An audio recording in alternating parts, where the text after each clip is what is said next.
Hey everybody, welcome to this week's patient discussion, patient story. My name is Sahil Chopra, one of the sleep physicians here, co-founders of Empower Sleep. Nice to meet you all. I'm going to share a story a patient story with you of a patient that we're actually taking care of currently. He's 37. He has a history of anxiety, inattention, ADD. He's had a spinal cord injury. He's a paraplegic as a result of that. He uses a wheelchair to get around. He's also obese, body mass index of 32, but otherwise as healthy as can be. He was having a lot of snoring since teenage years, a lot of daytime fatigue that he thought was normal. He was referred to us from his primary care physician. So as we talked to him, we learned that his positive predictive value of having sleep apnea was quite high. We did a multi-night home sleep test for him, and let me show you how we were able to help him. So on the left here, we have, so this is the patient Empower Sleep patient dashboard. This is a 30-day view of data. And on the left here, we have the patient's apnea indices in red. These are these individual bar graphs. The dates are on the bottom here where my cursor is. On the right here, we have the sleep quality. And you can see here, this person's apnea indices were off the charts. He had 91 of these nights, 91 pauses in breathing per hour over the course of the night. Most of them were in the 70s, 80s. And just to sort of just a friendly reminder, anybody who's having 30 pauses in breathing per hour is considered to have is severe sleep apnea, and his oxygen levels were also very low during that night. Unfortunately, he got admitted to the hospital, had sepsis from a urinary tract infection, and so there was a little bit of delay in him getting home to get a CPAP, but he got it pretty quickly still after it was ordered within a few days. And you can start seeing that as soon as he was started on CPAP, there was a substantial improvement in his quality of sleep.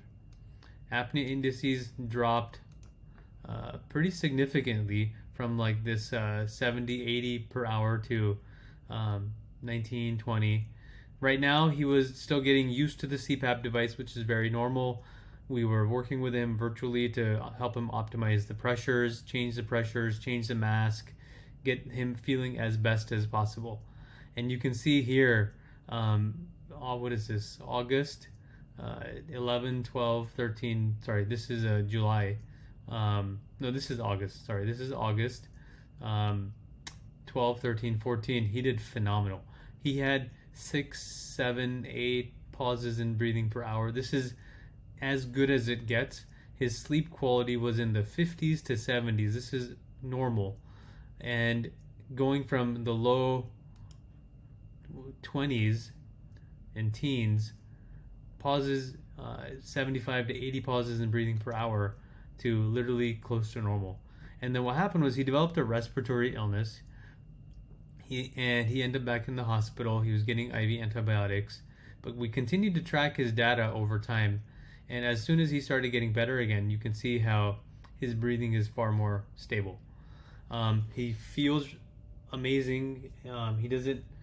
What he described to us was, I feel like this fog has been lifted. And as you can imagine, if someone has little to no deep sleep, and now they're having a substantial improvement. He had like 10-15% deep sleep, and it had gone up to almost close to 45 to 50% deep sleep over the course of the night.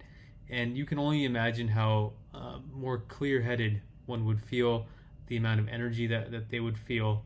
And the exciting thing is that we were able to do this fully remotely. Sleep test was shipped to his home, CPAP was shipped to his home, and using this sort of remote data collection, tracking, optimization, we were able to get him to a point where he has very close to normal sleep, and he's feeling phenomenally better. And thank you for listening. I just wanted to share this week's super exciting patient story that we're excited to share, to show that people, even with the severest form of sleep apnea, they can get an end-to-end solution through this kind of a longitudinal data collection modality, management modality that we're doing here at Empower Sleep. Thank you so much for supporting us. Thank you for watching this video. If you have any patients, any loved ones that you feel that could benefit from world-class care, we would love to take care of them. Take care, and bye-bye.